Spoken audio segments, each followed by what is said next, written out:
not big amount of time losses. So please be open in your sharing and in your listening to your colleagues in the room, and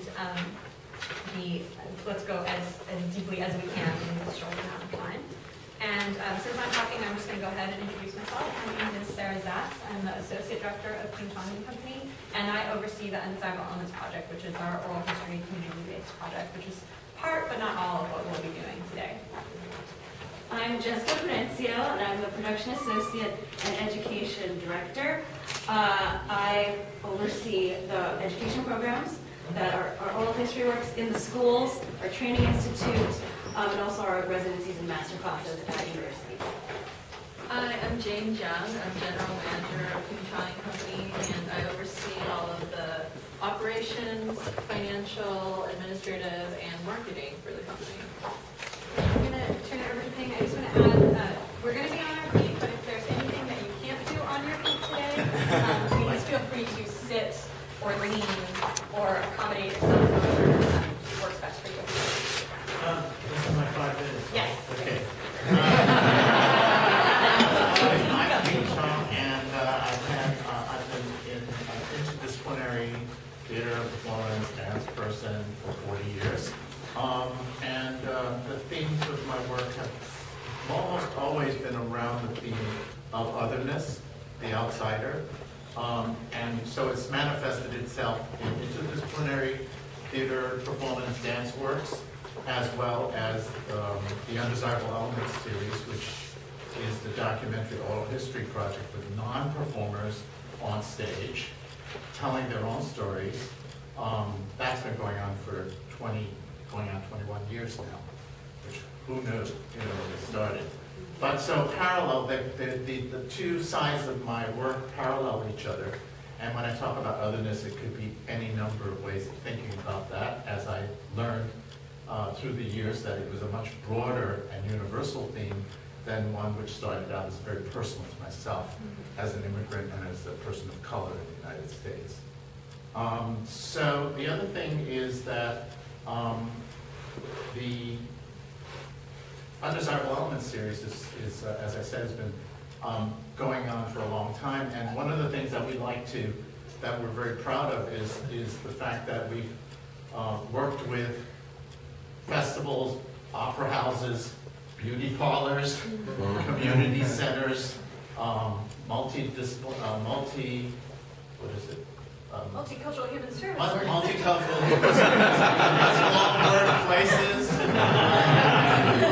which was a trauma center, having over 17 therapists speaking 17 languages. Amazing place.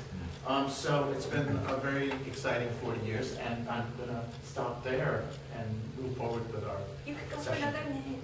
No. You can take it, yeah. We gave everyone a kind of one-page overview if you're not already familiar with the company. There's also information on our website. And our book is for sale downstairs on the TCG Publications table. And that has actually some fairly in-depth process and overview about how we do community work and how we work with different organizations and some interviews and things like that. So that's actually a great resource.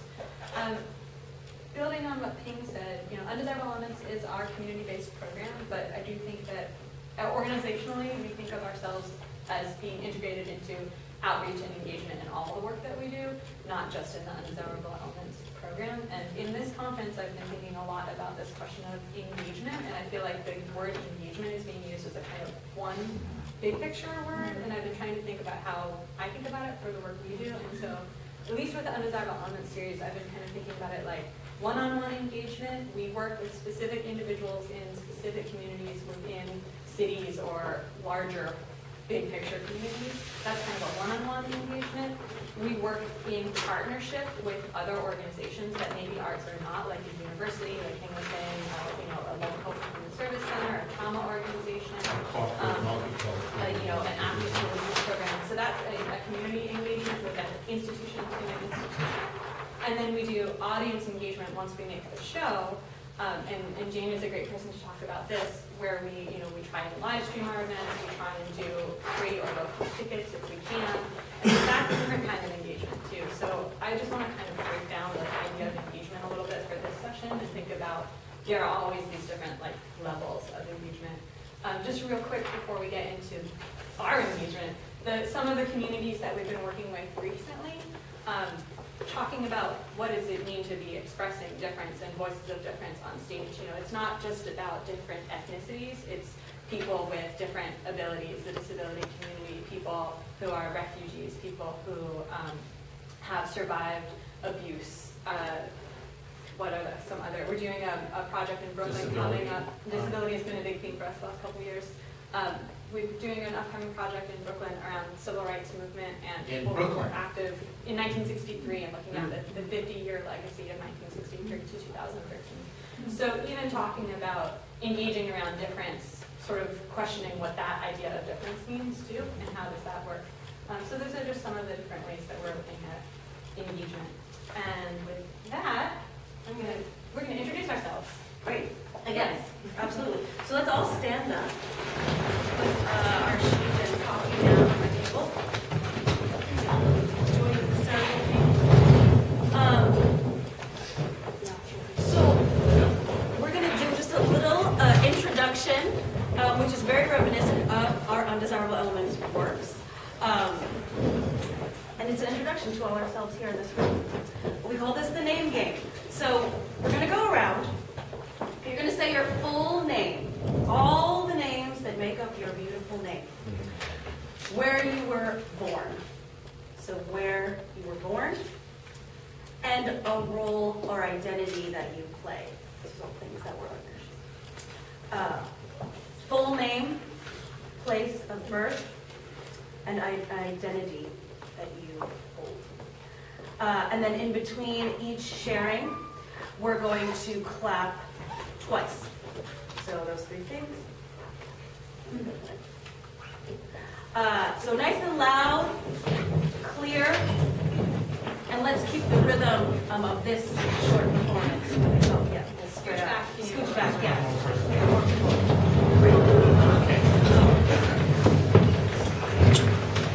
Great. Thank you, So let's just take a deep inhale and exhale together first.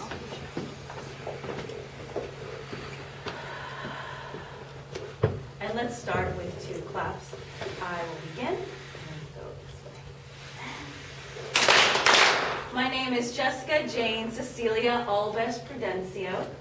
I was born in New Jersey, and I am a lover. I'm Brendan Patrick Shea. I was born in Medford, Massachusetts, and I am a born and bred New Englander. My name is Linnea Ann Fry, and I was born in Chico, California, and I'm an improviser. My name is Vanessa Akiva Sakino Abaka Lindo. Believe it or not, all of those, and more. We'll leave those out. And I was born in Kingston, Jamaica, and I am alive. My name is Abraham Phillips Ryback. I was born in Wheeling, West Virginia, and I'm an activist. I am Amanda Kathleen Ezekiel Delheimer Diamond. I was born in Rochester, Minnesota, and I am a storyteller.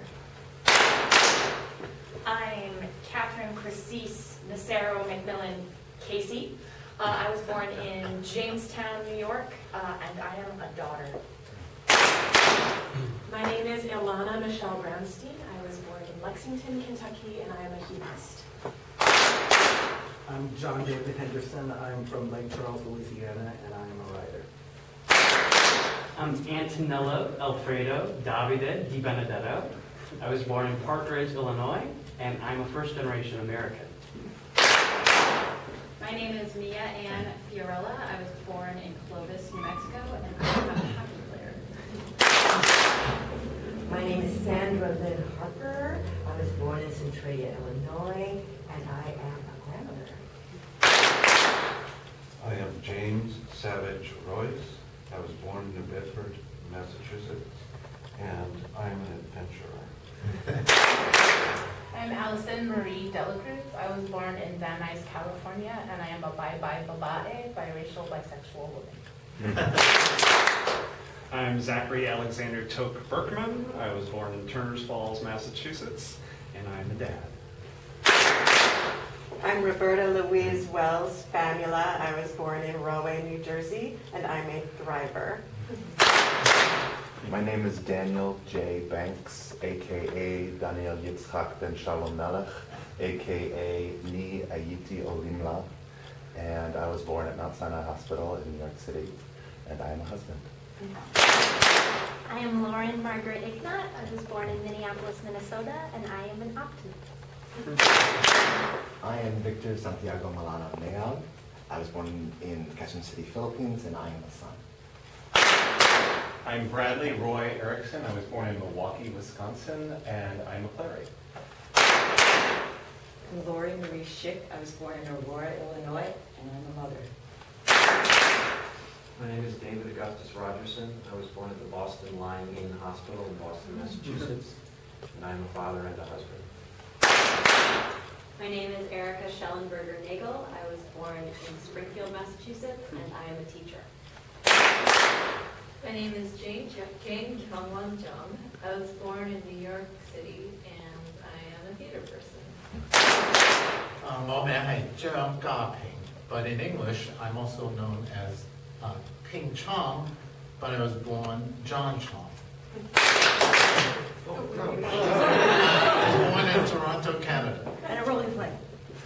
Glutton. My name is Sara Michelle Zatz. I was born in Washington, D.C., and I am a Scrabble player. Great, thank you so much. Already so many identities and conversations we can have about all this. We're going to go another round. Now we're going to say a name that you would, just the name you would like to be called, first name or whatever. So my name is, and then you're going to say an I believe statement. I believe, and it can be related to this conference, something personal, spiritual. Just think about that. And we'll do the same thing, and now we'll do 3 claps. Okay, so let's go. Great. So I'll start, and then we'll go this way. Let's start with 2 claps. And my name is Jesca, and I believe in forgiveness. 3 claps. 3 claps, yes. My name is Sara, and I believe art can change the world. My name is Ping, and I believe in social justice. My name is Erica, and I believe a useful guiding principle is to be honest and kind. My name is Gus, and I believe in democracy.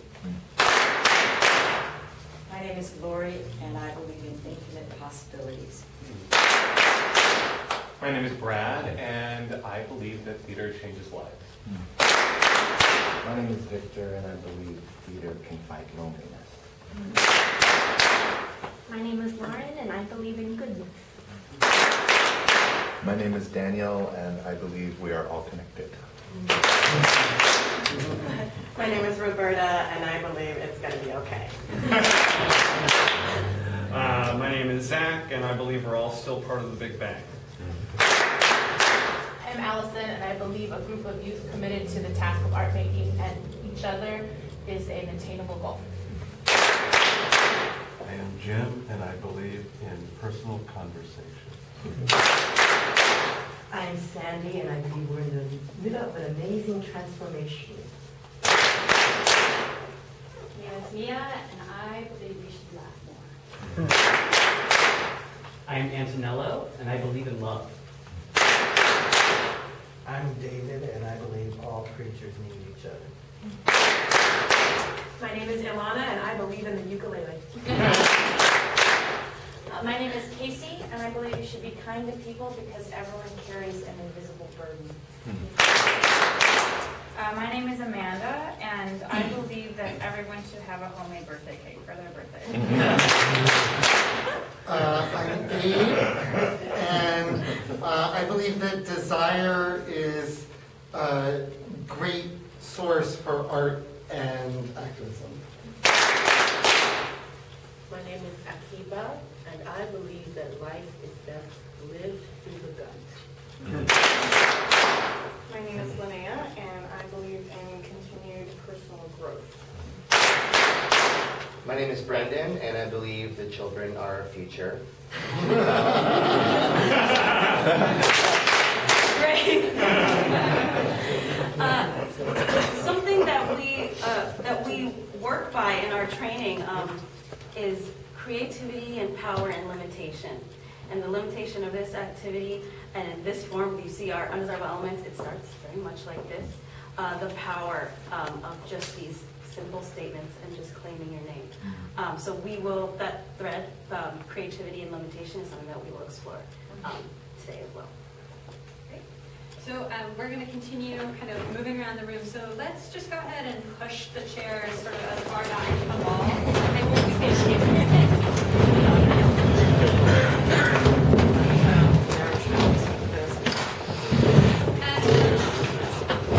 Lisa Jones has been guiding us through some mapping exercises. So everyone's done a few of these already. I'm going to do a couple more. We're going to combine this mapping with what we call a huddle mingle. So we're going to get you into some different pieces, and you'll have a few minutes to chat amongst yourselves, and then we'll try and get some couple reports back from the group. So Jane is going to read out some statements and identify places to go, and we're going to go quickly if we can, not so quickly if we can, and into your places. These are not either or. Just pick the one that feels right for you today, right now. If it's tomorrow, you might move to a different corner, but just today. And we will give you talking instructions once you get there. So, first group. Great. Okay, so I'm sorry, we'll each stand in a place so you can find us. Okay, so in this corner, if you I moved to my current city for work. Everyone who's applied a statement that applies to go to that corner. This corner, I moved to my current city for love. This one, I moved to my current city for family. And this one, I moved to my current city for community. So this is work, love, over here, family, community. You moved to your current city for work? Everybody in the room? Okay, so we're going to take like 2 minutes in your corners. Just talk about that reason that brought you. Are we working? We're working. Hello. What city are you in? I moved there to take a job at the community. I didn't think I would stay, and then I stayed for 10 years, and now I have built from New York City to go work for White House. I just needed to That's actually not the case for me. Never been there? Let's try something. So I live pretty close. I live about an hour and a half from where I work. I just realized just in this moment that my husband is everything together an hour and a half earlier than now, so we sort of in the middle. And I guess I chose love because I kind of been like, who cares, we're really close to my job, like you're close to your job, but instead we sort of found the middle place. I'm here in Philadelphia. I'm born in college, so ironically by the time I chose my writer and got here, we're together. But it's the person that got me into the city, and I luckily fell in love with the city. And then I moved to the part of LA where I live now because my wife's family had no close to that particular house. And I also feel like I know they're that nice is like LA unincorporated. So I was born in LA, but I find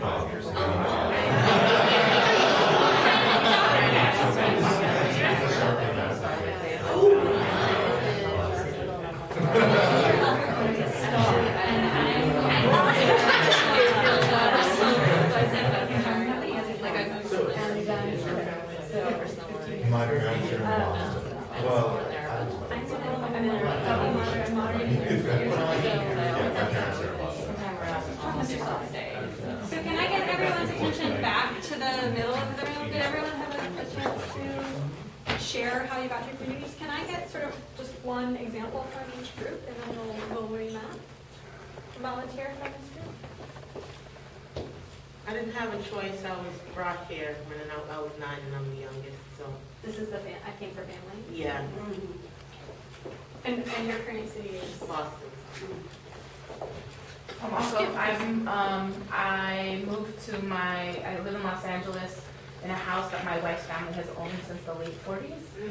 So I moved there for love of my wife and our family, but also for love of being born in LA and raised in LA. Orale.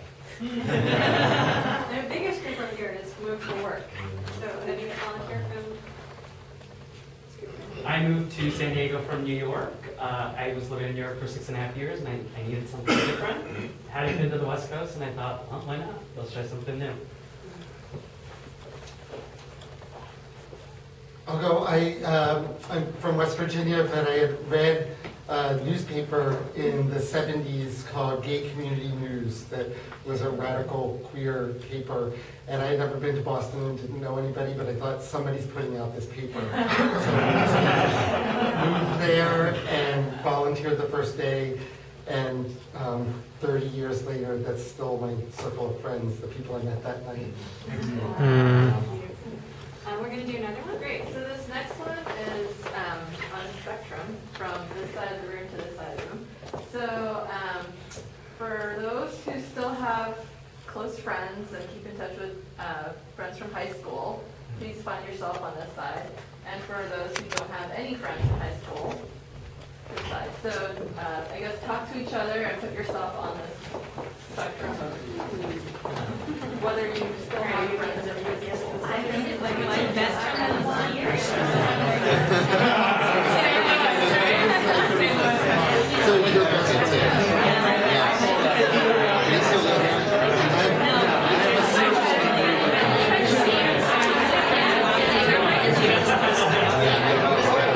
You come back, I'm the same person for a year. So now like you guys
speak to this, and then someone from the middle. Okay. I have been doing New Year's Eve with the same group of people from high school since I was 13 or 14 years old, and we come back from all over the country and the world back to St. Louis every New Year's Eve.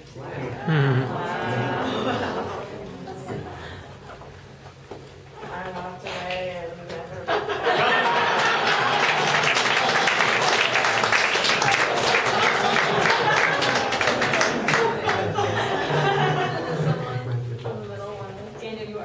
I mean, I'm sort of that, except I have one dearest friend from high school, and we both came out senior year to each other, and he's just my brother, and so, yeah. Thank you. Okay, so last mapping exercise, we're going back to the four corners of the room. So in this corner, I believe in second chances. This corner, I believe everything happens for a reason. This one, I believe there's no such thing as fate. Over here, I believe in love at first sight. Okay. I believe in second chances. I believe everything happens for a reason. I believe there's no such thing as fate. I believe in love at first sight. I'm over here, love at first sight.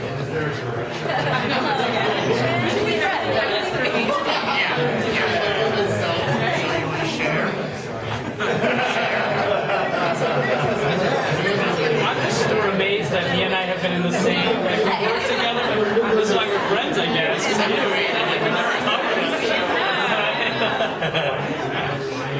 Anyone want to start?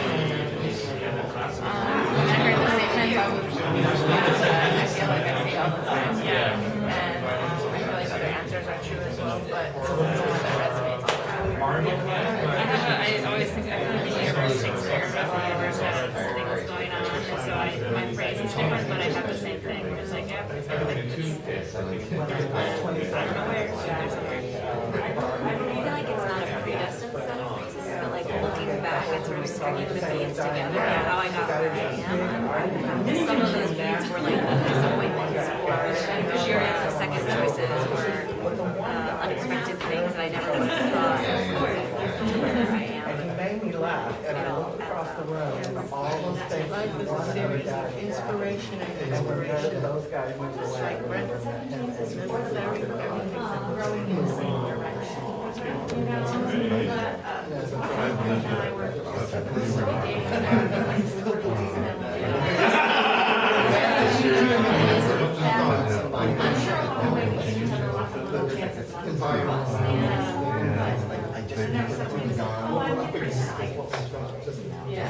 Doors open and closed, and I'm kind of happy about the ones that closed. Because those are the ones that really did the big switch shift, and then I have made them more Well, this was our product was everything happens for a reason, and the story comes to mind for me because I graduated from film school in 1969, and there weren't any Asians making movies, and I went, you've got to be nuts. You're not going to make movies.